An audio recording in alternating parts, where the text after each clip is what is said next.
आपका अपना ललित भारद्वाज, आप देख रहे हैं हरियाणा पोल न्यूज। हम इस समय खड़े हैं सचिवालय में। आपको बता दें कि आज किताब का विमोचन किया गया। आपको बता दें कि हांसी के जो जिला पुलिस मुख्यालय के एसपी है निकिता गहलोत, उन्होंने आज विमोचन किया। आखिर कौन आए हुए आपको भी दिखाने का प्रयास करेंगे और कौन सी बुक्स है जिसका आज विमोचन किया गया है, उसमें क्या है, उसमें बहुत बड़ा रहस्य है, वो भी आपको दिखाने का काम करेंगे। उनसे पूछेंगे आखिर ये क्या लिखा हुआ है इस किताब में, किस विषय पर लेकर वो किताब लिखी गई है, आखिर ये किसने लिखी है, वो भी हम आपको दिखाने का प्रयास करेंगे। सर, सबसे पहले आपका हरियाणा पोल न्यूज में स्वागत है जी। धन्यवाद सर। सर, आप कहाँ से हो? मैं सर बेसिकली रोहतक ज़िले में बसाना गांव है मेरा, और पिछले 14 साल से हिसार नौकरी कर रहा हूं और हिसार में ही रह रहा हूं। Government senior secondary school Narnaund में मेरी पोस्टिंग है और वहीं पर मैं संस्कृत प्राध्यापक के पद पर कार्यरत हूँ। ये मेरे सहयोगी से सर, किताब लिखी है कोई आपने आज? जी, ये मेरी पुस्तक है गृहिणी गृहम विना।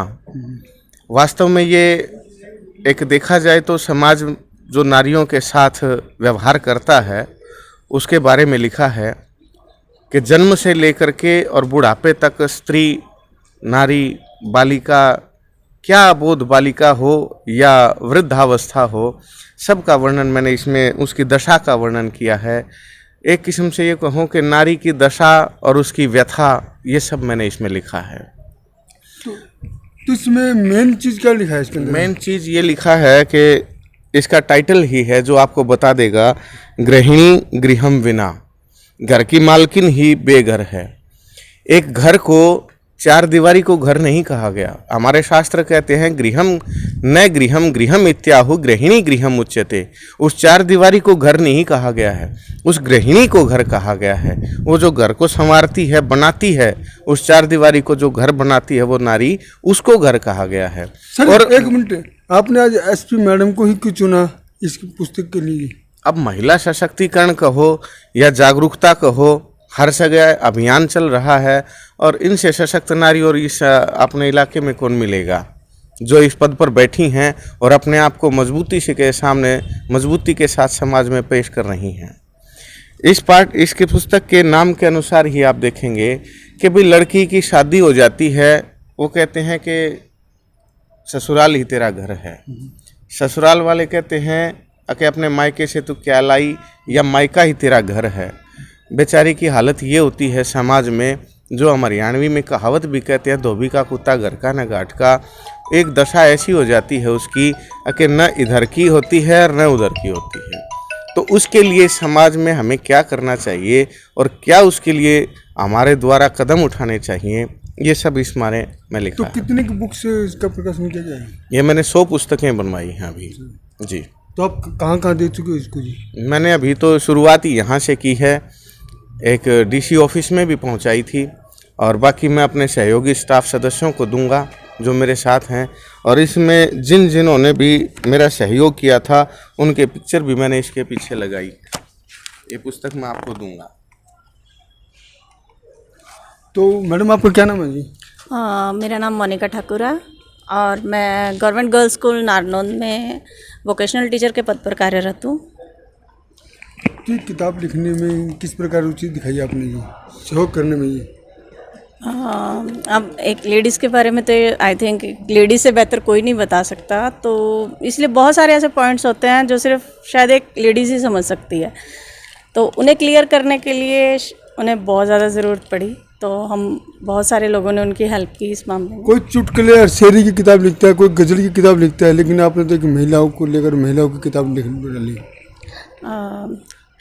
ऐसा भी कोई कोई सोच सकता है। रुचि थी आपकी जी? बिल्कुल, और सर का पूरा सहयोग रहा, हमने दिया सर को पूरा सहयोग इसमें जागरूक करने के मामले में, ताकि तो आगे भी किताबें ऐसी ही प्रकाशित करते रहोगे? बिल्कुल जी, सर को पूरा हमारा, सर का पूरा सहयोग करोगे? बिल्कुल जी, फिर बिल्कुल सहयोग रहेगा सर। दिखा रहे थे आपको किस प्रकार इन्होंने बताया कि उन्होंने एक किताब प्रकाशित किया है, बड़ी चर्चा सुर्खियों में आ चुकी है जी।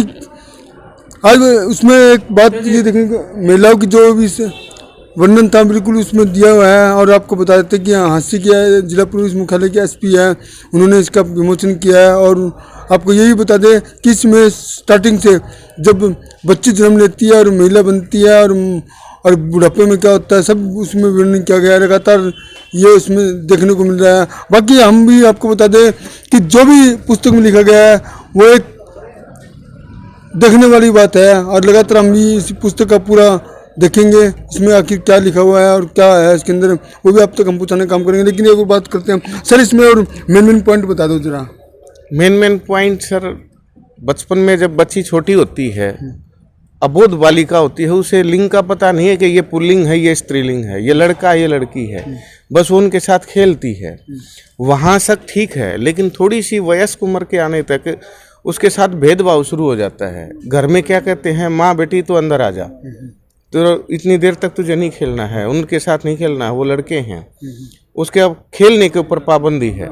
घर में बेटा काम कर रहा है, नहीं कर रहा है, कोई दिक्कत नहीं है, लेकिन बेटी अगर काम नहीं कर रही है तो उसके ऊपर पाबंदी है कि तू काम क्यों नहीं कर रही है। खाना बनाने से लेकर के घर की साज सजावट तक ये सब इसमें पॉइंट आउट किए गए हैं। फिर कॉलेज में जाते हैं, कॉलेज में क्या हालात होते हैं, मित्र बना लिया, अगर किसी लड़के को मित्र बना लिया तो कहर बेचारी लड़की पर टूट गया। किसी भी तरह से हर रोज़ आप अखबार में भी देखते हैं, कल परसों के अखबार में भी आया था, छोटी सी बच्ची के साथ कितने घिनौने कृत्य होते हैं। उन सब का भी कारण लिखा है। फिर जब महिला बड़ी हो जाती है, शादी हो जाती है, उसके बाद में जब नए रिश्तेदार बनते हैं, पति होता है, जेठ, देवर, दौरानी, ननंद, सास, कितने रिश्ते होते हैं उसके, उन सब को वो कैसे सहेजती है, कैसे उनके साथ बना के रखती है, और जब बिगड़ती है तो क्या हालात होते हैं और बिगड़ने के कारण क्या होते हैं। आपने कभी सोचा कि भाई जब पुरुष की दशा होती है, वो मानसिक दशा से परेशान होता है कि भी घर में गया, सास बहू का लड़ाई है, अब मैं क्या करूं, वो तो निकल गया बाहर, चाहे वो नशा करे, मित्रों के साथ बैठे, किसी भी तरह से वो तो निकल गया, लेकिन उसने कभी उस औरत के बारे में नहीं सोचा जिसके लिए वो घर ही एक जेल बन गई। अब वो कहाँ जाए, वो किसको अपनी मनोदशा बताए। घर को बताते हैं तो वो कहते हैं हमारे लिए क्यों परेशान है, हमें क्यों परेशान कर रही है, अपने घर को संभाल बेटी, ये है। या फिर आपने ये कानूनी पचड़े हर रोज़ देखते ही हैं आप कि कहाँ पर भी जाओ एक कानून का पचड़ा आपके सामने, रोज़ के केस बन जाते हैं।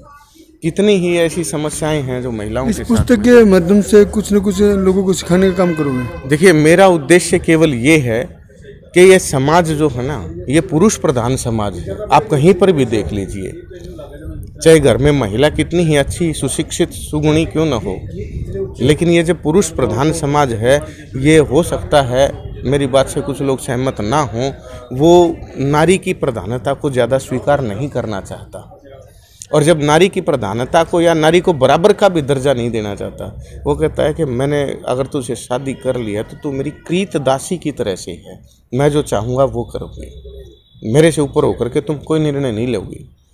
इस समय पर नारी की दशा बहुत दयनीय है। सर, आज के टाइम में तो महिलाएं को बराबर का दर्जा दिए जा रहे हैं। महिला अपराध तो बढ़ेंगे ही सर।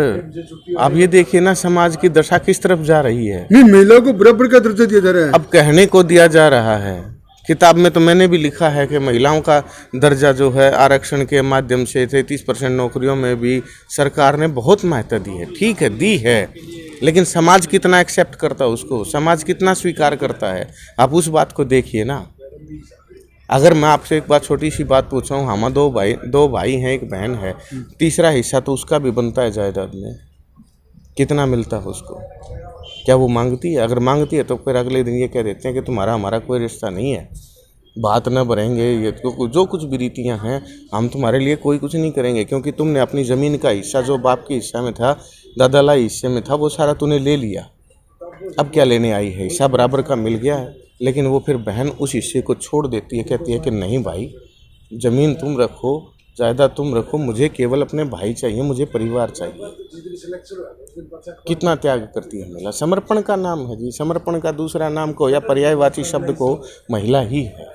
ये सब बातें मैंने इसमें लिखी हैं, आप एक बार पढ़ेंगे तो मुझे विश्वास है कि आप ये नहीं कह सकेंगे कि ये बात गलत है या ऐसा होना चाहिए या ऐसा नहीं होना चाहिए।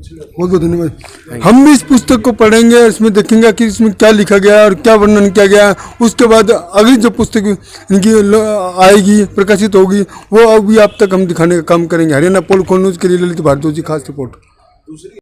आप हमारे चैनल को लाइक करें, शेयर करें, सब्सक्राइब करें, कमेंट करें, बेल आइकन को दबाएं।